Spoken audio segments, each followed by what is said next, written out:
बता दें सर। जी। क्यों दौड़े बाजार?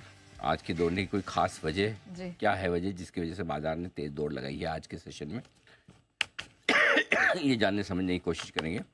इसके अलावा सितंबर महीने के म्यूचुअल फंड के आंकड़े आ चुके हैं। ये किस तरह के रहे वो देख लीजिएगा, समझ लीजिएगा। निफ्टी बैंक निफ्टी के अगले बड़े टारगेट क्या हैं, और इसके अलावा अब मजबूत सपोर्ट कहाँ है बाजार का आज के ब्रेकआउट के बाद, किन लेवल्स के ऊपर बंद होने पर तेजी और बढ़ेगी, और साथ ही मिड कैप और स्मॉल कैप शेयरों में क्या तेजी की गुंजाइश अभी और है। ये सारे हैं वो सवाल जिसके मिलेंगे जवाब। सबसे पहले तो सर ये मुझे वर्ड ही बहुत अच्छा लगा कि बाजार दौड़े।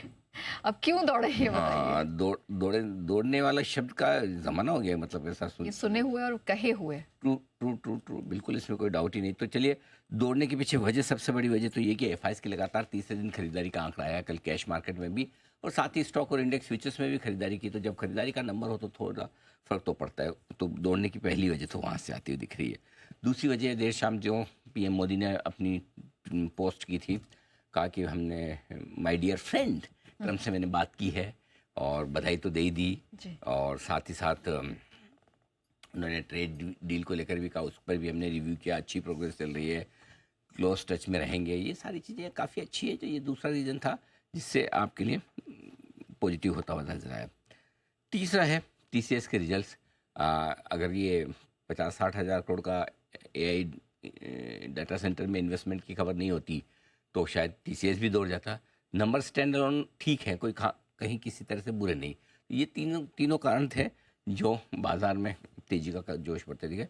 और चौथा कारण, भले आपको लगे ना लगे, लेकिन ये सेंटिमेंट सुधारने वाला एक बड़ा ट्रिगर है, और वो है एलजी का आईपीओ। 4.5 लाख करोड़ की, 4,40,000 करोड़ की एप्लीकेशन आना किसी भी लिहाज से कम नहीं है। मैं इस आंकड़े की क्या इंपॉर्टेंस है मैं बताऊं। बताइए सर। हिंदुस्तान में सिर्फ 13 कंपनियां ऐसी है जिनका मार्केट कैप 4,40,000 करोड़ से ज़्यादा है। वाह, उतना पैसा आया है। मतलब लिटरली अगर आप आईपीओ में पैसा लगा रहे हैं तो आपका फंड ब्लॉक होता है एसबीआई में, राइट। आप अगर पैसा ही नहीं है तो एप्लीकेशन लगा ही नहीं पाएंगे। वो अलग बात है, अलॉटमेंट तो 11,600 करोड़ के आएंगे, लेकिन इतना पैसा तो सिस्टम में है ना जो लगने को तैयार है। ये भी अपने आप में बड़ी बात है। सोचिए, कोई भी कंपनी आप उठा लीजिए, जिस कंपनी का मार्केट कैप जो भी हो, मार्केट कैप के बराबर किसी के पास थोड़ी कैश होता है। 1% 2% हो जाए तो बहुत बड़ी बात है, राइट। लेकिन मार्केट कैप अलग चीज़ है। यहाँ सोचिए, हिंदुस्तान में ऐसी मुश्किल से 13 कंपनियाँ होंगी जिनके मार्केट कैप 4,40,000 करोड़ से ज़्यादा। इतना कैश अकेला एलजी इलेक्ट्रॉनिक्स के लिए ब्लॉक हुआ है, आईपीओ के लिए चला गया। करेक्ट। ये कहीं ना कहीं सेंटिमेंट सुधारने वाली चीज़ है। ये सुन के देख के आपको अच्छा लगता है कि अच्छी कंपनियों के लिए पैसे की कमी नहीं है। ये 4 कारण है जिसकी वजह से बाजार दौड़े हैं। वंडरफुल। अच्छा सर, इसके साथ साथ सितंबर महीने के म्यूचुअल फंड के भी आंकड़े निकल कर आए, ये कैसे रहे सर? आंकड़े अच्छे हैं, कोई दिक्कत वाली बात नहीं। म्यूचुअल फंड इंडस्ट्री की एयूएम में पिछले महीने हल्की सी कमी आई थी, इस बार हल्की सी बढ़त आई है। थोड़े से 75,61,000 करोड़ के आसपास की है। 75,20,000 करोड़ था तो वहाँ से 61 यानी 40,000 करोड़ के आसपास का एयूएम बढ़कर आया है, which is fine. Open ended equity fund का एयूएम लगभग 34 लाख करोड़ के आसपास का रहा है, लगभग स्टेबल है। हाँ, एक इंटरेस्टिंग डेटा जो दिख रहा है एनालिसिस में, large cap, mid cap, small cap, flexi cap, और कौन सा कैप जो भी हो, और सेक्टरल फंड, इन पांचों ही तरह के फंड्स में पिछले है फ्लोज पॉजिटिव हैं, लेकिन पिछले महीने के मुकाबले में हल्के से कम। ओके। तो थोड़ा सा पैसा कंपेरेटिवली कम है। देखो, पैसे कम आने में और पैसे निकल जाने में बड़ा फर्क है। अगर 10,000 करोड़ आ रहे हैं, 10,000 करोड़ की जगह 9,900 करोड़ आए हैं, तो पैसे आए नए आए हैं। 10,000 करोड़ की जगह ऐसे नहीं कि 10,000 करोड़ निकल गए और वो तो नहीं आए और ऊपर से निकल गए, वैसा नहीं। तो नेट इन्फ्लो ही है। मज़ेदार आंकड़ा है वो मैं आपके सामने रखता हूँ, जो सबसे ज़्यादा सरप्राइजिंग है। गोल्ड ईटीएफ में जो पैसा 2,190 करोड़ का आया था, वो बढ़कर 8,400 करोड़ रुपए के आसपास का है। तो अब वहाँ पर भी गोल्ड खरीदने की गोल्ड रश चल रही है।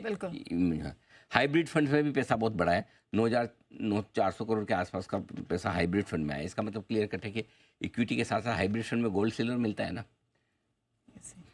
इसीलिए वहाँ पैसा चलो उधर वो वैसा हाल है। रहा सवाल एसआईपी का, पिछली बार 28,000 करोड़ के ऊपर का आंकड़ा पहली बार दिखा था इतिहास में। इस बार 29,000 करोड़ के ऊपर का आंकड़ा पहली बार, यानी कि रिकॉर्ड पर रिकॉर्ड, एसआईपी भी हमारा रिकॉर्ड बना रहा है, एक और रिकॉर्ड। तो ओवरऑल नंबर्स बहुत अच्छे हैं, जोश बढ़ाने वाले हैं। ऑलराइट, चलिए ये भी एक बेहतरीन नंबर देखने को मिल रहा है। लेकिन सर अब इम्पोर्टेंट सवाल ये है कि जिस तरह की स्ट्रेंथ मार्केट ने दिखाई है, क्या यहाँ से दौड़ने के लिए रास्ता साफ हो चुका है या अभी भी कुछ चुनौतियाँ हैं जिन्हें लांघना बाकी है? देखो, रास्ता तो दौड़ लगाने के लिए साफ पहले से ही हो चुका है, और वो हम लगातार कह भी रहे हैं कि बढ़िया तेजी बन रही है। अब आगे के जो बड़े टारगेट हैं, one step at A time. मैं एक ही चीज़ चाहता हूँ यहाँ हमेशा, वो ये कि बढ़ने की स्पीड मुझे धीमी चाहिए बस, और मेरी और कोई रिक्वायरमेंट नहीं है। तो अब मेरा ये मानना है कि अगला इमीडिएटली जो टारगेट है वो 25,400 450 का है, जो कल परसों में आ जाना चाहिए। मतलब सैटरडे संडे नहीं आएगा। हाँ, फिर आप ये बोलो मंडे आके, अरे सर मैं तो इंतजार कर रही थी, आया ही नहीं सैटरडे संडे को। ठीक है, हाँ मंडे के बाद। ठीक है।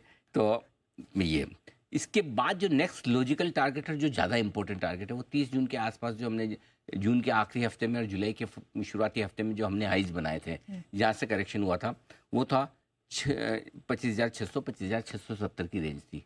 669 प्रिसाइजली 25669, जहाँ से हम घटा के 21,742 तक पहुँचे थे, और तब से हम फुल टाइम पास करते, उस रेंज के वापस उसी एंड पर पहुँचेंगे, और वो रुकावट का बड़ा लेवल है। ओके, उस लेवल को पार करने के बाद में जिस दिन आप 25,700 के ऊपर बंद होंगे, उस दिन आप नए लाइफ हाई की बात से कम सोचना भी मत, उससे कम सोचो वाली छोटी सोच रखना मत। अभी भी सोच सकते हैं, कोई हर्ज नहीं है, लेकिन ये आपके लिए अगला टारगेट। अब आइए बैंक निफ्टी। जिस दिन 56,150 के ऊपर बैंक निफ्टी निकला था, हमने कहा ये ब्रेकआउट दे चुका है ऑलरेडी। 2-3 बार हमने ट्राई की, उसके ऊपर निकल नहीं पा रहे थे, तब हमने कहा भी था कि लाइफ हाई आपका अगला बड़ा टारगेट है, राइट, 57,600 के आसपास का। मेरा ये मानना है कि अब भी 57,450 57,625 जो 2 जुलाई की लाइफ हाई के लेवल के आसपास के, वो बैंक निफ्टी के बड़े टारगेट हैं, जहाँ तक बैंक निफ्टी जाने की कोशिश करेगा ही। निफ्टी के लिए 25,000 25,075 स्ट्रॉन्ग सपोर्ट है, और बैंक निफ्टी के लिए 55,825 56,000 मजबूत सपोर्ट है, आसानी से टूटेगा नहीं। निफ्टी अगर आज 25,225 और बैंक निफ्टी 56,500 के ऊपर बंद होता है, तो तेजी और बढ़ेगी, ये आप मान के चलें। ऑलराइट, चलिए आपको बता दें कि ये जो स्ट्रेंथ आज आप एंजॉय कर रहे हैं फ्राइडे को, इसकी तैयारी, रिसर्च और इसके बारे में बड़ी बोल्ड कॉल हफ्ते की शुरुआत में ही आपको दे दी गई थी आपके चहेते चैनल जी बिजनेस पर। एक बार रिविजिट कर लीजिए। निर्णायक तौर पर हम मान लें कि हमने 56,150 को पार कर लिया, तो अगला जो मैं सेंटेंस बोल रहा हूँ वो बहुत काम का है। वो ये है कि इसका मतलब क्लियर कट है कि बैंक निफ्टी यहाँ से लाइफ हाई के लिए बढ़ रहा है आगे। 56,150 160-70 के आसपास क्लोजिंग भी हो जाए, 50-60 पॉइंट भी ऊपर बंद हो जाए ना, तो वी आर डन। अच्छा, और फिर बैंक निफ्टी बड़े ब्रेकआउट की तैयारी कर रहा है। इस पूरे रनअप में जो हमने 24,400 के 24,600 से शुरू किया है, उसकी ये हाईएस्ट क्लोजिंग है। कल की एक दिन की रुकावट के बाद बढ़िया बाजार रफ्तार पकड़ते हुए दिख रहे हैं। तो मेरा ये मानना है कि लॉन्ग पोजीशन को होल्ड किया जा सकता है, शॉर्ट पोजीशन है तो काट लेनी चाहिए, और फिर भी अगर और अच्छा फ्रेश पोजीशन बनाना चाहें तो आप बना भी सकते हैं, कोई दिक्कत वाली बात नहीं। तो आपको तो याद हो गई, हमने पिछले हफ्ते ही हमने बैंक निफ्टी पे ऑलरेडी जब 56,150 पार किया था, तब हम ऑलरेडी सब लाइफ हाई का कॉल दे ही चुके हैं कि अब ये लाइफ हाई की तरफ बढ़ने की तैयारी में है। बैंक निफ्टी की तो मजबूती है ही, इसमें कोई डाउट नहीं है। चलिए तो जी बिजनेस के साथ आप रहेंगे तो आपको समय से पहले और समय रहते ही आपको एक बेहतरीन स्ट्रैटेजी और कमाई का मौका इसी तरह मिलता रहेगा। लेकिन आइए